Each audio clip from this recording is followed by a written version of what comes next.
would like to welcome you here with us on the Finance Day. As a finance specialist, I think this is one of the most important thematic days, but I'm biased, and forgive me for that. The problem of finance, or the ordeal of finance, does not only matter to developing countries.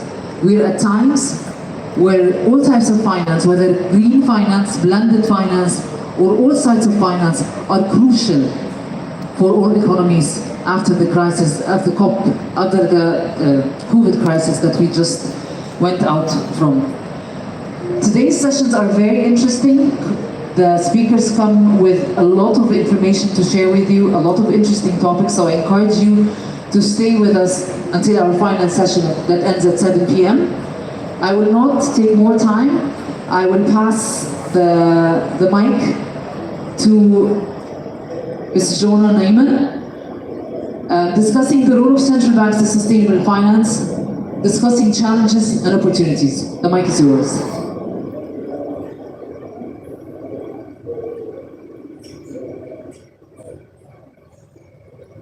Thank you so much.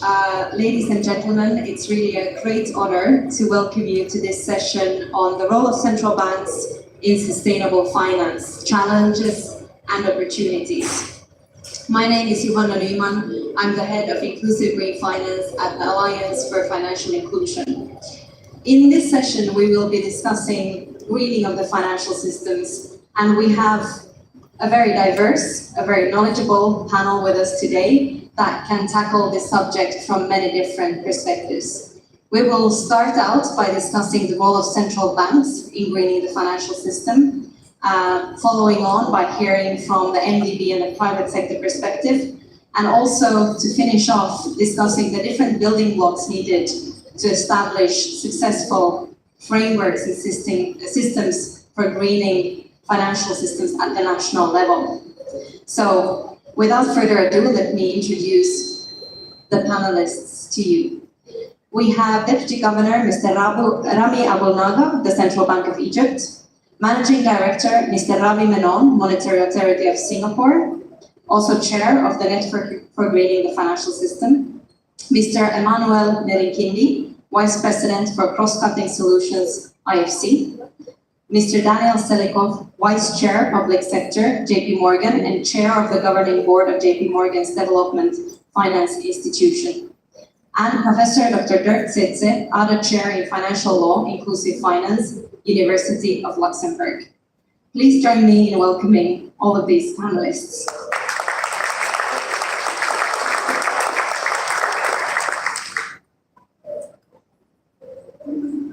So to start off this conversation, I'm turning to you, Deputy Governor.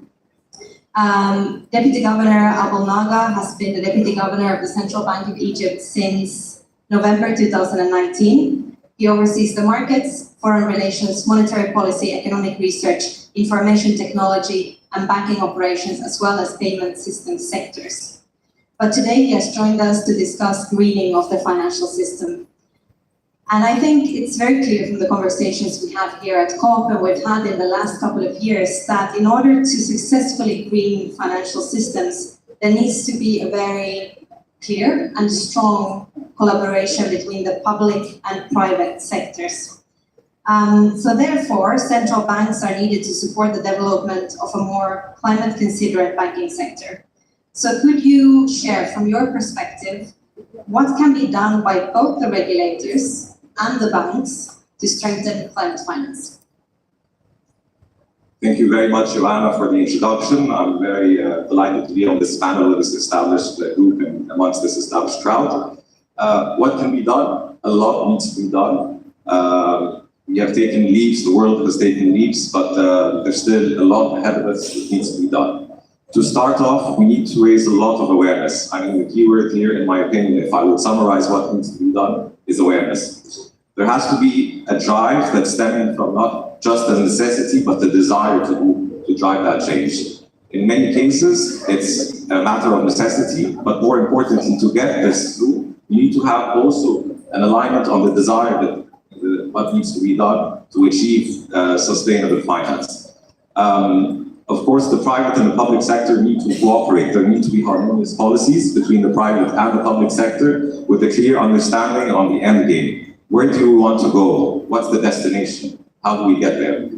I think this is a forum that needs to take place, and it's an ongoing dynamic process that will continue to happen, and there will be a lot of endeavors between the public and the private sector until we get there. And again, we will not just get there, it's an ongoing process, so it will require both parties to work very closely together in a tireless way to be able to set not just the objectives, but how to get there. You can have very nice and flashy titles, but to get there is another thing. Since this is a very nascent and novel field, you need to have a clear system and sphere where you will continue to mine the data, collect data, and have data signature. Information is key, and you want to make sure that with this evolving field, you have the right data that helps furnish your needs to be able to make proper assessments.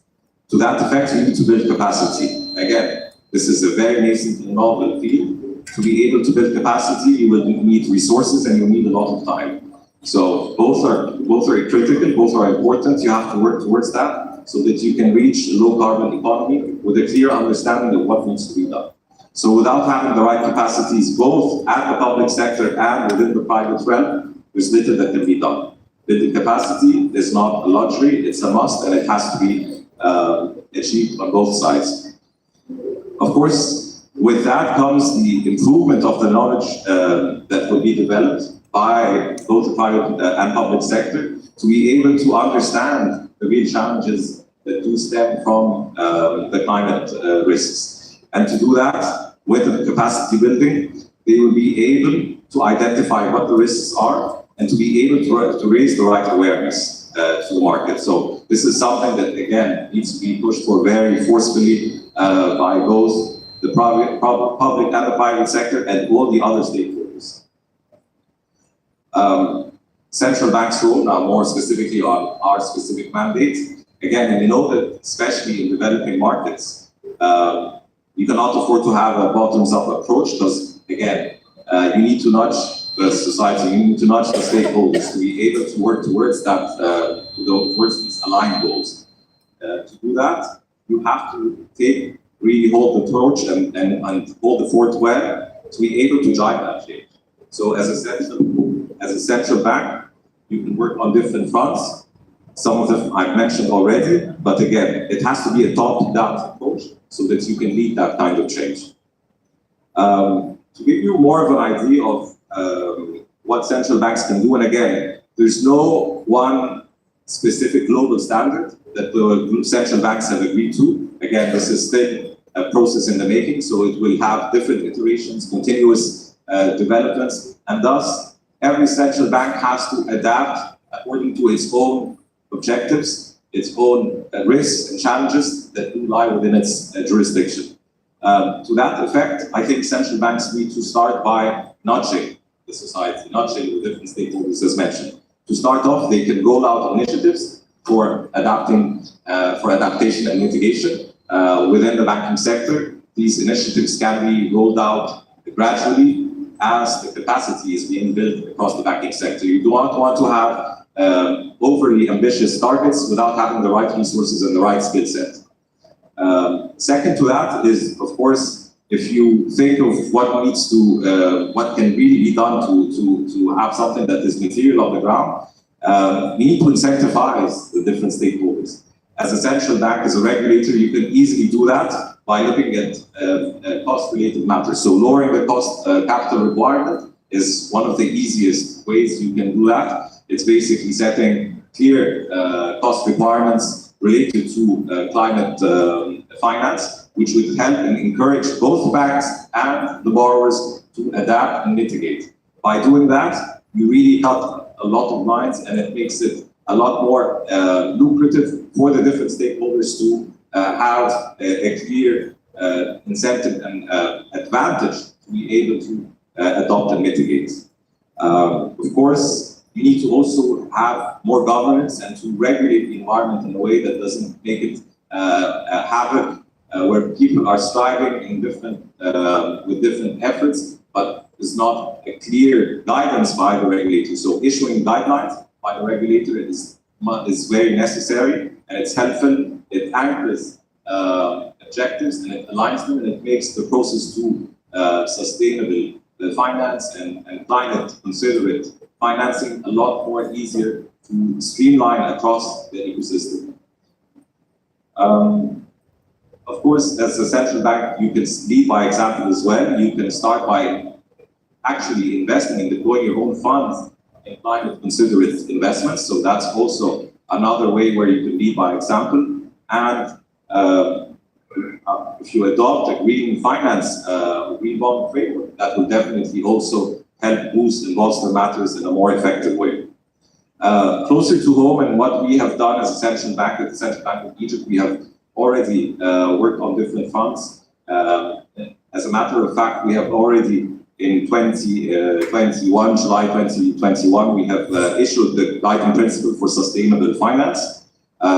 This set the general framework for sustainable finance, and it has helped again streamline all these thoughts that have been floating in the ecosystem around sustainable finance on the right framework which needs to be adopted, and that has set general principles for the banks to follow going forward. We have also gone beyond that. We have issued initiatives. We have had 5 initiatives related to green finance. The first one was geared towards the MSME sector to encourage them to use renewable energy in their operations in an effort to help lower their carbon emissions.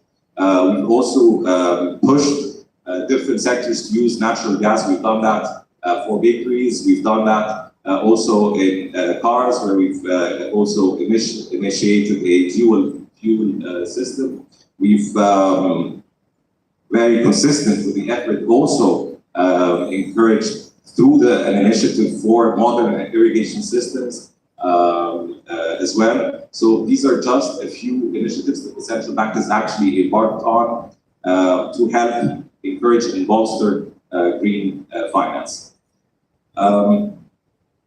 Closer to, just earlier this month, we have also issued a sustainable finance regulation to the banks. This was more articulate and more focused, again, with the same intent to encourage banks, to help banks understand what the central bank's view and vision on that front is. And we've crafted that with the intention of not just getting that out, but to actually see more adoption by the banks to these to that framework. So it set the framework for sustainable finance, and it required banks to comply in 4 areas. The first one is to establish sustainable finance departments within the institution. The other one is to issue periodic reports on sustainability. Of course, by doing that, there's more awareness, there's more governance, and you create the right hype around that change, which again is a very ongoing process. We've also asked them to integrate the sustainable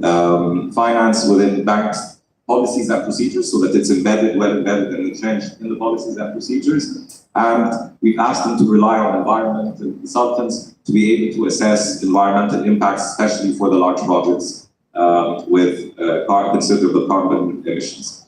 Last but not least, on the commercial banks front, we have also worked very closely with banks to ensure that they are very much in tandem with what we are trying to achieve as a central bank, as a regulator. And we have asked them to clearly follow certain guidelines that we have set, such as adopting and adapting their internal credit risk models to capture climate physical risks in the credit risk assessment, as well as the quality of the collaterals. We have asked them to and encourage them to generate and initiate new products that are climate considerate. So we are starting to hear more and more often now banks issuing products that are climate considerate and environment friendly, again, as an attempt and effort by the central bank to engage the banks and to indirectly raise awareness within their client base, because this is key, as we mentioned earlier.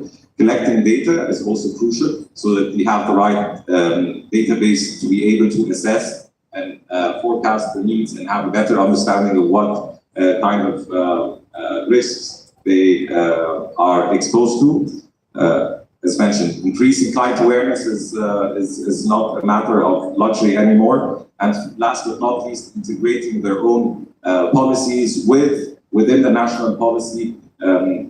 Egypt, we have seen the Ministry of Environment said already issued their climate classification for carbon emissions. They have done that as a sort of a guiding principle to the market.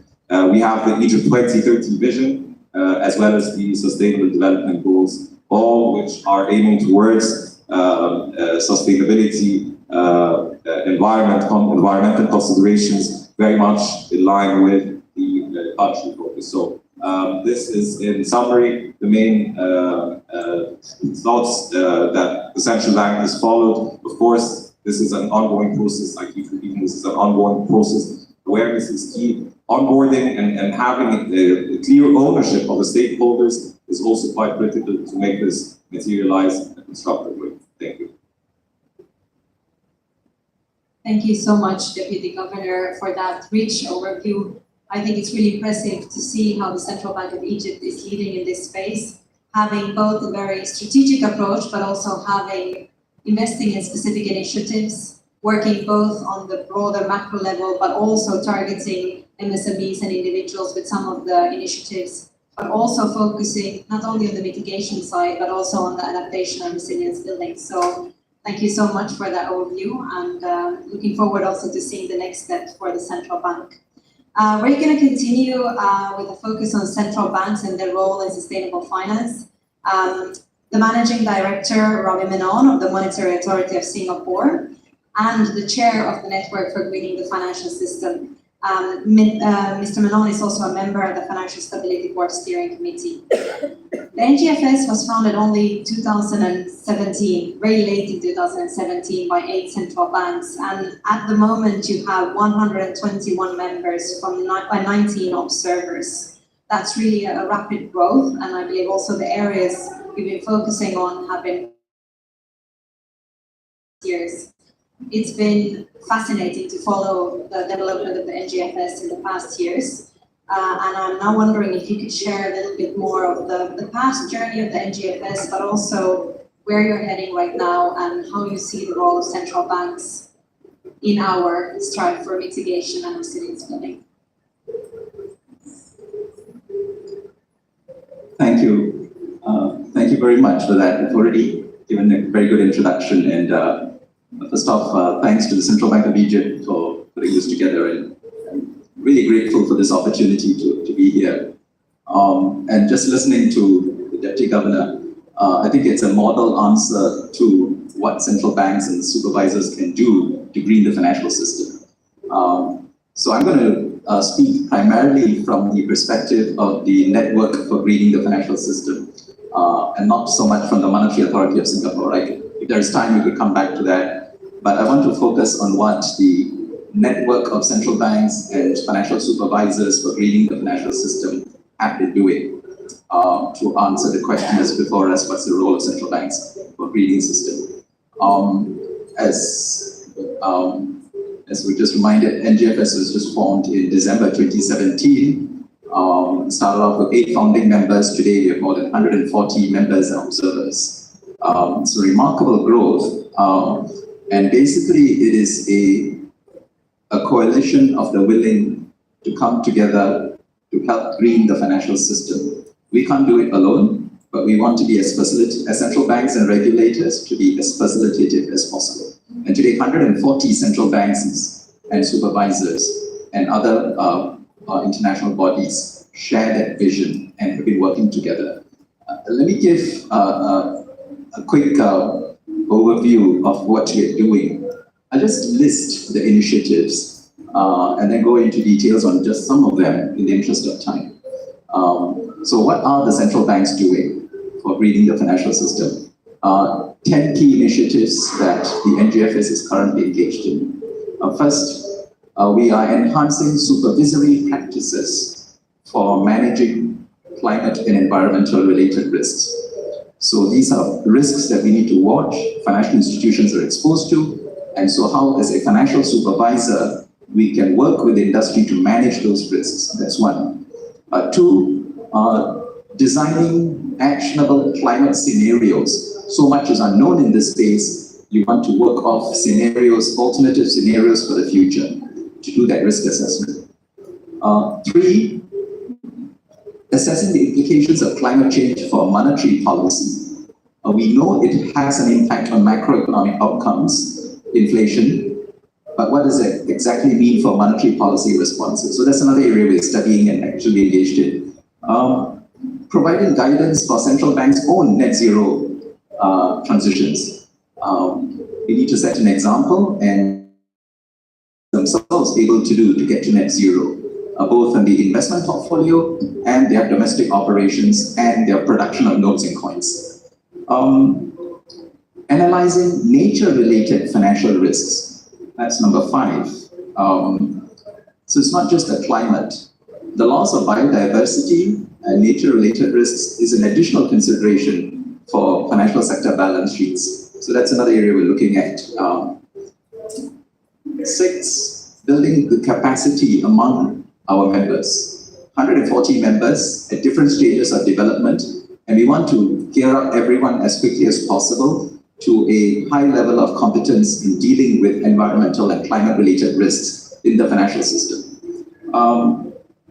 And then next, raising awareness about growing legal and litigation risks. So this is work in its infancy, but this is also something we need to watch out both for the financial sector and for the central banks. 9, we are advancing our collective knowledge on climate-related issues through research on emerging topics. And finally, we are acting as a convener and facilitator to bring key stakeholders together to accelerate and scale up blended finance, which involves fundamentally public-private partnerships. And we see ourselves as central banks and supervisors as public sector organizations having that role. So this is just a list of the 10. I'm going to touch on just a few of them in the interest of time. First, supervisory practices. One of the things that we are looking at is the role of central banks and financial supervisors in engaging financial institutions on their transition plans. Transition plans are absolutely critical for us to get to net zero. And financial institutions have made strong commitments to do that. But what is the plan to get there? What is their plan with respect to individual sectors? So they need to understand sector. They need to have engagement with these borrowers on how they're going to do their transition. So that's an area that is very new to central banks and supervisors. So we're looking into how we engage them on transition plans and how we can use that to green the financial system. Second, the NGFS climate scenarios. This is our flagship product. More than 30 central banks and supervisors have used the NGFS climate scenarios, which broadly consists of six scenarios in 3 categories. An orderly transition to net zero, you get to about 1.5 degrees. A disorderly transition, which is delayed and therefore disorderly. And a hothouse world. We don't do enough, climate change takes place. How do we deal with that scenario? So we have distinct scenarios that we've worked out. And we just released our 3rd vintage of those scenarios. And we're gratified that so many central banks are using them for their stress tests. You use these scenarios to subject financial institutions' balance sheets to these tests, look at the outcomes and make assessments of the kinds of risks and how those risks can be mitigated. The IMF is using these scenarios, the NGFS scenarios, for its own financial sector assessment program. It cannot be more timely, if I may say so. The latest version makes important adjustments to how to measure the impact of physical risk. And we've already seen this past year, the heat waves and droughts in Europe, North America, China, the floods in Pakistan, Australia, and so on. Physical change is already happening, and it's so timely to actually have those physical impacts and their risk implications measured and analyzed. So that's a very good thing that we've done, and we need to further improve on that in the next iteration of the scenarios. The other thing that the scenarios did is to look at the implications of higher energy prices. And it could not have been more timely because right now the world is facing an acute energy crisis globally. High energy prices stemming from the war in Ukraine, and it's still feeding through into all our economies in the form of higher inflation. This is made, and we put out an additional companion report to say that this is, while deeply challenging from an inflation perspective, it provides a powerful incentive. Basically, we've gotten a high carbon price. What is necessary to make renewable energy more financially viable? And there's an additional element of energy security. So I think this is a good opportunity, and the NGFS has put out its arguments for why it is important to accelerate the clean energy transition, because if we don't, we're going to get the kind of effects we are having right now multiplied in the future in a disorderly transition to net zero. We'll continue to refine the scenarios, and this is ongoing work at the NGFS. Very quickly on biodiversity. The loss of biodiversity has got implications for the climate, but also has independent implications on food supply, water supply, the quality of the air, and a whole range of human activities. We are beginning to see some of these effects of nature-related risks manifesting. And this is something financial institutions need to pay close attention to. So there's work that the NGFS is doing on how we can make sense of this. And this is a lot more complex because unlike climate, you can measure greenhouse gas emissions and their impact. A molecule of CO2 is the same everywhere in the world. But nature-related risks tend to be very localized. So we need metrics to deal with these risks and what we can do to mitigate these risks through the financial system. Next, I'll just touch on briefly on blended finance and finish off. We need public and private capital partnership to bring on board the capital and financing necessary for the green transition. And this is a lot of work. We need to improve the risk-return profile for many marginally bankable projects. In many emerging economies, the green and transition projects are marginally bankable. We just need a little bit more effort in risk mitigation in order to get them over the hurdle and draw in private capital. This is critically important, and by absorbing a portion of the project risk, providing key technical assistance and lending their reputation and expertise, the public sector, which includes national governments and multilateral development banks, can help to attract private investors. We need to do this. There is no shortage of private capital, but private capital will not come into many of these projects until the risk-return profile is better sorted out. And so there's great opportunity here for public-private partnerships to scale up blended finance. And so today, later this just a few hours, we will be announcing I'm already announcing it now, the NGFS's launch of the Blended Finance Initiative. Now, we are not going to be the ones lending money, of course, but central banks and supervisors, we're trying to bring together a coalition of multilateral development banks, governments, financial institutions with whom we have close relationships and partnerships to see how we can work this, and also to draw in philanthropic capital. So all hands on deck. That's what we need to solve the transition. And a key deliverable for this is a handbook that we are going to produce, which will lay out the test cases from previous instances and what are some of the lessons going forward. So those are, very briefly, I've listed the 10 initiatives and highlighted about 3 or 4. And so I hope that answers the question of whether there is a role for central banks. There's a huge role for central banks and financial supervisors in the fight against climate change. Thank you.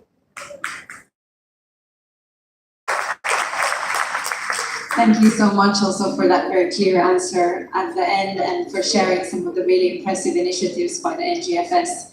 I think the last point you made, Managing Director, on the blended finance and marginally bankable projects is so important to take on board, especially also when we look at MSMEs in developing and emerging economies, and that is also an area where I believe a lot more focus should be going in the coming years. But also a perfect segue to our next speaker and panelist, Emmanuel Narinkindi, IFC's Vice President of Cross-Cutting Solutions. He's responsible for overseeing cross-cutting services globally, including public-private partnerships and corporate finance, global upstream projects and programs to proactively create new investable opportunities and markets, sustainability and gender solutions, as well as climate.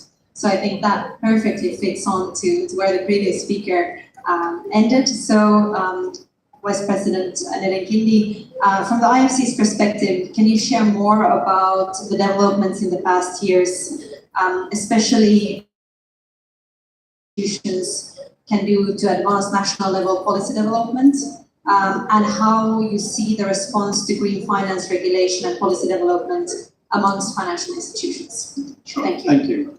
So first I'd like to point out where I think MDBs can add some good value. We are also learning from others. But 4 points I'd like to make. We can add value in innovation. We can add value in sharing best practices. We can add value in convening, but also very importantly in our investing activity. So I think the Deputy Governor pointed out the importance, and also Mr. Menon, of public-private partnerships. Let me share a couple of ways that I think we can be extremely helpful in this.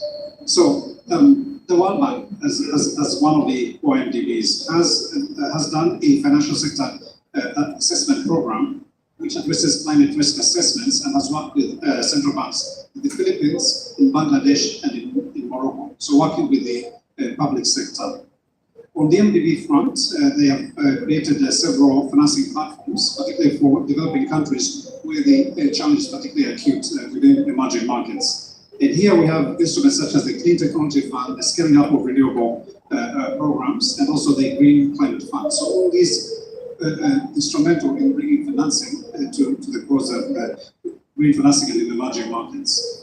If I focus on the IFC, which is a leading DFI, particularly for emerging markets, what have we done? And stick to those 4 points of innovation. We start with our investing activity.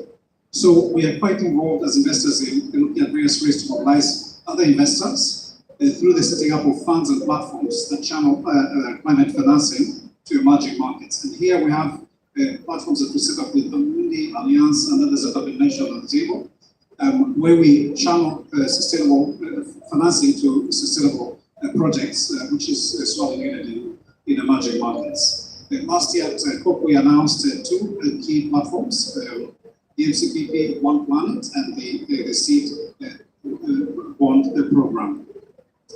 In this region, we made our first green bond investment in Morocco and Banque Centrale Populaire in June 2017, just to speak to the example in the region.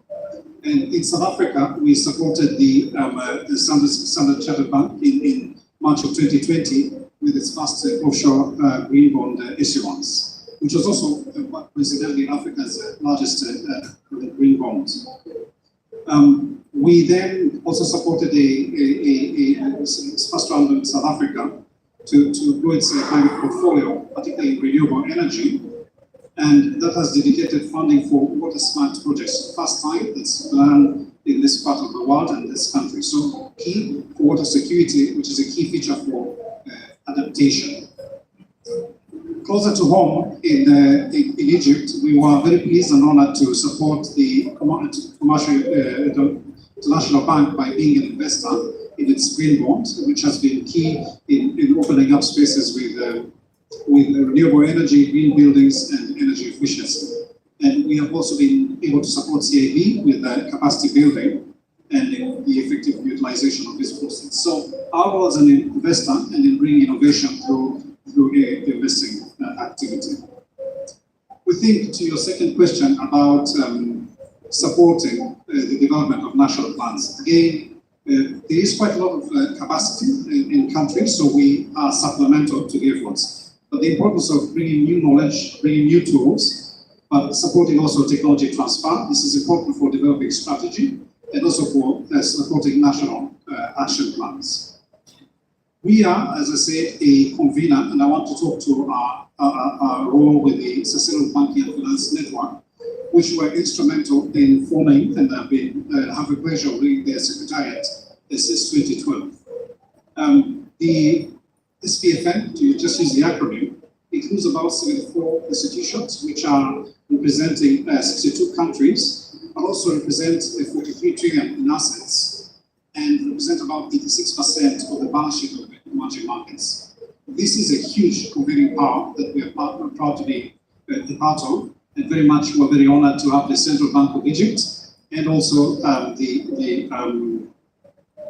Federation of Egyptian Bankers, and very much were able to help in their efforts to develop the guiding principles for sustainable finance in 2021. So that was a very good honor, Deputy Governor, to join you. What we think in terms of your third question of how do we support the greening of the financial sector, I think the critical role that has been mentioned by both the Deputy Governor and Mr. Menon of regulation and the central bank leading in that particular front, this is key. So just to say two more things on that, we think it's important to support through the global and regional reach and expertise that we have as an institution, but working in consonant with other DFIs. And here, I think the importance is of leveraging data, some of the point that the governor mentioned, in setting of global standards and sharing global best practices, but also very importantly, in advancing common taxonomies and establishing global standards. The last thing I wanted to say on that is that as we develop projects, I think it's very important that we are able to measure the impact of the projects that we are financing to make the case for continuing to invest in green, but also the importance of reporting, and particularly reporting of climate risks. This is something that as a DFIs want to support. Thank you. Thank you very much. I think what we're getting back to time after another is the importance of building the capacity, establishing the frameworks for the data, having the common standards in place, and ensuring that we report the risks adequately. So thank you so much to share these perspectives from IFC as well. Continuing with our fourth panelist, Mr. Daniel Selikov is the Vice Chair, Public Sector at JP Morgan and Chair of the Governing Board of JP Morgan's Development Finance Institution. He leads a team that manages the bank's business with public sector clients such as central banks, sovereign wealth funds, public pensions, governments and their agencies and international institutions. Prior to joining JP Morgan, Mr. Selikov was the Executive Vice President and Chief Operating Officer of the Inter-American Development Bank, and as well as before that, held key positions in the US Treasury. So from the perspective of a large bank in the private sector, how do you at JP Morgan think we can best catalyze private sector capital flows to support climate-friendly development in emerging markets? Please. Thanks. Thanks very much, Joanna. And I'm glad you asked the question that way. But before I get started, I do want to thank the Egyptian authorities for laying on really a fantastic event, being such great hosts, and creating a venue where not only important negotiations can occur, one where there's tremendous energy for those not involved in the negotiations to discuss the best ideas we have about how to deal with one of the most important existential issues of our time. So, as to your question, I think the way I want to respond to it is by making a few points about kind of how we see the lay of the land. The first and most important is that we perceive there to be more of a project gap, that is, assets in which investors can invest, than there is a financing gap. We believe that there's plenty of private finance out there. There's a lot of public financing out there too, but the quantum of private finance vastly exceeds that which is available to public sector lenders or investors. And we should bear that in mind when we're designing policy. Now, what does that mean for countries that hope to green their own societies? The first and most important, and it's not new, is putting in place strong macroeconomic policies and sectorial policies that will make those sectors investable. And this can take decades of lots of hard work, but it is doable.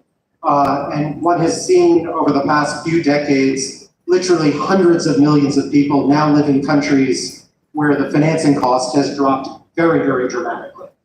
Now, when we're talking about an issue like climate change, we don't have decades to wait. So I think that's where it becomes very important for the public sector, as Ravi Menon had spoken of, to combine its resources in ways that make a project financeable. But that's not the only way that I think that multilateral institutions, DFIs, and other aid agencies can work to improve the situation. They should continue to do the work that they've always done in supporting macroeconomic and microeconomic policies to work side by side with those governments that are seeking to make themselves more investable. But I would also say that there may be kind of more, and this is not to suggest that that public agencies should diminish the financial resources that are available in their day-to-day work. But what I do think would be very much valued is to devote some more of those resources to make a relative shift towards project development work.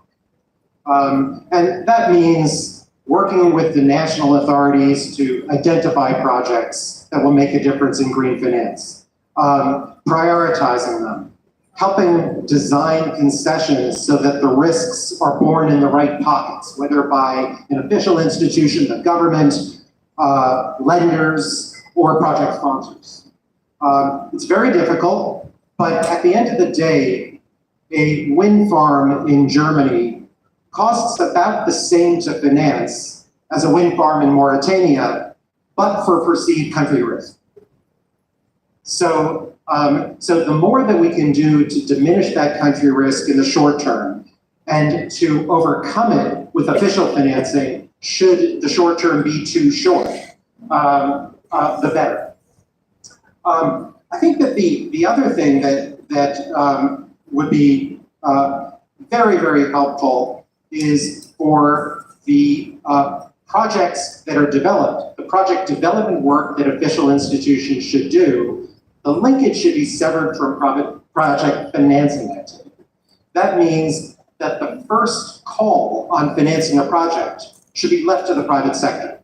And only if the private sector is unprepared or unwilling to finance a project should the public sector set in. And I think this is really, an approach that's been adopted by the IFC and some others as well, where it's increasingly reliant on the private sector to take the lead, but very important for the project development work that the official sector does to continue and to be scaled up dramatically. And if one were to look at the numbers of staff in all of the official institutions that are devoted to project development work as opposed to project finance, I think you find that the proportions don't actually reflect what I'm saying. And finally, so what should private firms be doing, like ourselves? Now, of course, we're doing our own work as an institution to green ourselves, to green our lending activities. That's not what we're going to talk about right now. But what I do want to mention is an initiative that we launched in January of 2020 with the important assistance of the IFC and other development institutions, where what we're doing is we're borrowing their knowledge rather than their money. We adopted what they call the anticipated impact measurement system. I don't know if I've got that right, but it's something like that, to our much broader range of products and services that we have available at JP Morgan, to launch what we're calling the JP Morgan DFI. Now, what's the point of the DFI? It's really quite a simple idea, but we hope to be very powerful. That is, namely, it's to standardize what we mean by green finance, but in particular, development finance.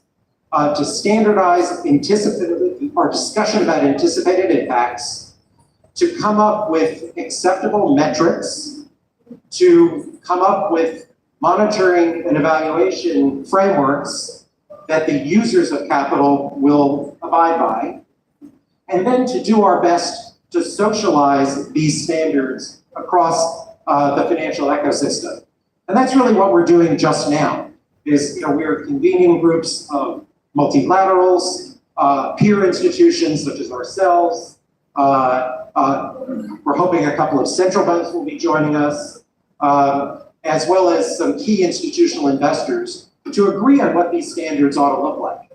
And once we have them, we think that it'll be much more viable to mobilize the more than $100 trillion in investable capital that's out there. In short, and just to summarize, we think there's more of a project gap than a financing gap. We think that there's no substitute for the ongoing work on strong policies, both at the macro and the micro level. The multilaterals and the development institutions are enormously useful in supporting that reform effort. They're also critical for providing financing when the private sector won't come in, because that work has yet to kind of be done effectively.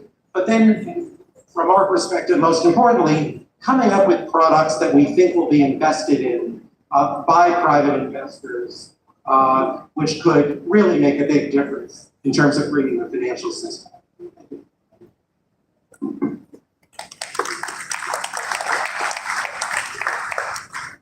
Thank you so much, Mr. Selikov.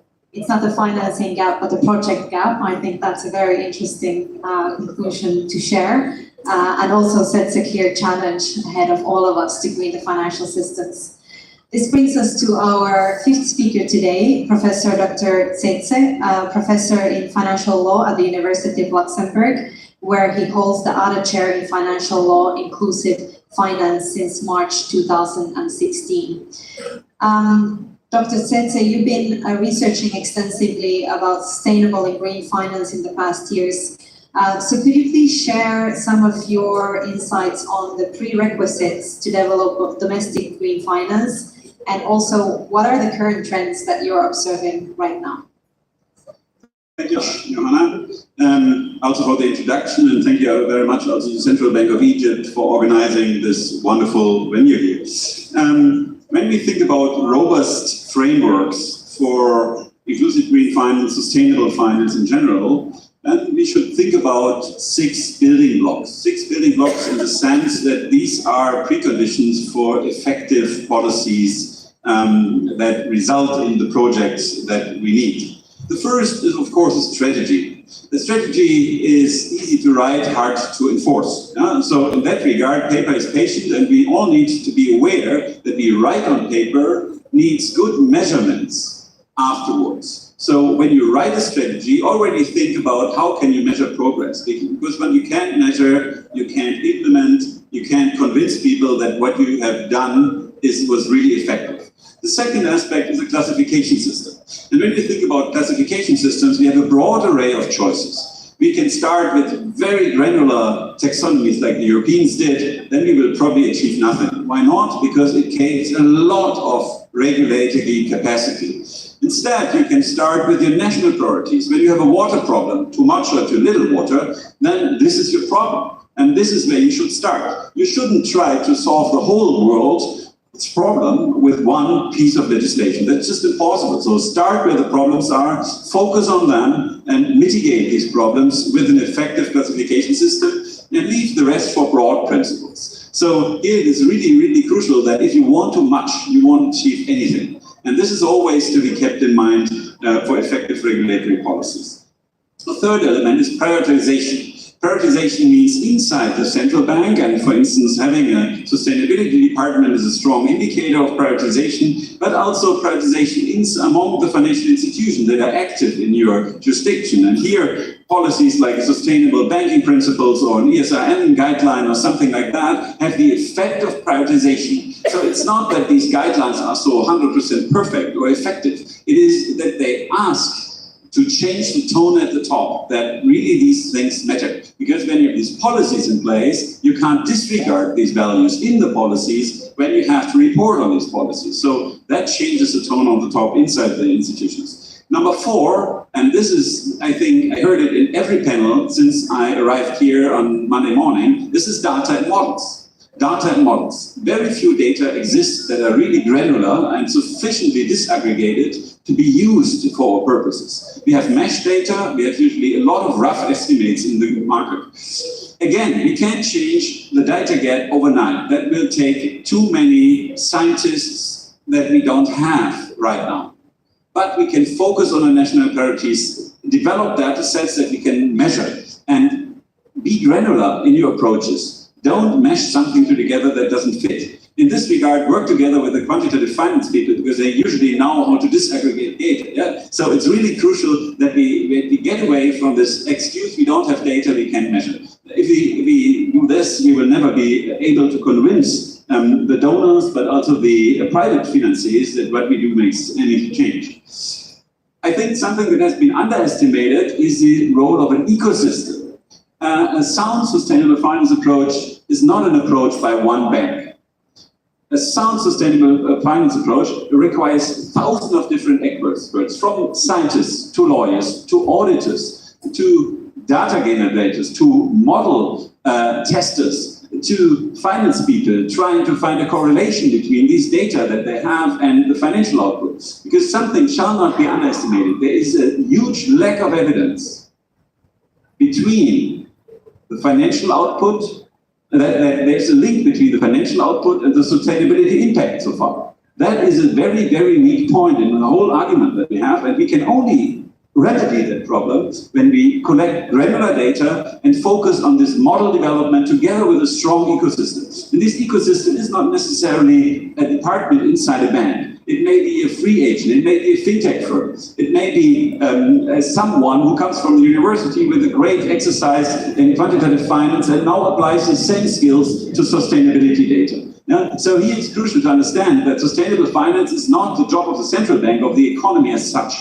And my 6th point is the role of financial infrastructure. Sustainable finance requires finance, and that requires access to finance. I think I cannot stress that point too much, that financial inclusion is a precondition for finance-based transformation of the economy. When you don't have access to finance, let's forget the financial system as a transforming entity. Yeah? And this is, of course, not a problem in, let's say, in Luxembourg, where I come from, where we have probably more banks than people. But, of course, the problem is, of course, just 4 banks and they serve usually the citizens in the capital. That doesn't really help us. So we need to have an inclusive finance approach if we want to achieve something. Why inclusive finance? Because inclusive finance is our key to long-termism. When I don't have means to store value, I will overconsume today. Because otherwise the mice or the husband will take the money. Yeah? And it's better to consume it than to give it to someone else. Yeah? And in this regard, money storage mechanisms, money transfer mechanisms are a precondition for long-termism, long-term actions where basically the investment period and the financing period and the usage period are in line. And this is what we need. To implement that, of course, we have to keep 3 things in mind. First, there is no blueprint. No one on this planet knows what is the best approach to your country. Only yourself knows where the problems are. And these type of national priorities must be set and implemented with a certain robustness. What does that mean? There shall not be an election or a power change that changes the impact of these policies. When you have short-term policies for long-term goals, it doesn't fly. So you need to ensure the long-term governance scheme and rely on the most solid institutions inside your society that can vouch for a 5-year, 50-year investment horizon, because this is how investors think. Yeah? This is a robust framework you ask for. You don't necessarily ask for a lot of things, but you ask that the promises given today hold true in 10 years from now, because this is investment horizon of the investors that want to make a change. Second aspect, please to consider, when we speak about change, we usually think about the multinationals, but the multinationals are usually impacted by global standard settings. What you can change is, of course, the role of the micro, small, and medium enterprises, which have a local reach. This is where the true impact of your policies will be. And here it's important to understand that we shouldn't look at them as individuals. but more as sectors or as bulk. We do the same in the Basel Capital Standards, that we also treat small clients as one group together. And this is exactly what we need to do in terms of sustainability impact. And why is that? If we ask the small entities to give us data, their financing costs are higher than the benefits of finance. Quite simple, because the data generation cost will exceed the benefits of finance. Quite simple. Yeah, so all what we do must be cost efficient. And here, making good bulks, good aggregated data sets out of granular data that we collect somewhere else, not from these small entities, will probably be the key to finding a good proportionality between a granular steering effect and at the same time keeping the cost of finance at bay. Finally, whatever you regulate requires a view not on the risk, but also on double materiality. Risk is only one dimension of that. When we focus excessively on risk, we will exclude many small and medium enterprises because they're just risky. They rely on usually one or two people in the firm. That is a huge operational risk. So a risk-based focus will lead to exclusionary effect, which we don't like. So rather than that, we need to focus on the public effects, on the public good. And there are no defenders of the public good if it's not the central bank, the financial regulator, and the politics. So in this regard, a purely risk-based approach can't be the answer to all sustainability issues that we have. It must be a kind of approach that looks as a balance of the risk perspective and the sustainability perspective, i.e. the public good. And with that, again, back to you. Thank you, Joanna. Thank you very much.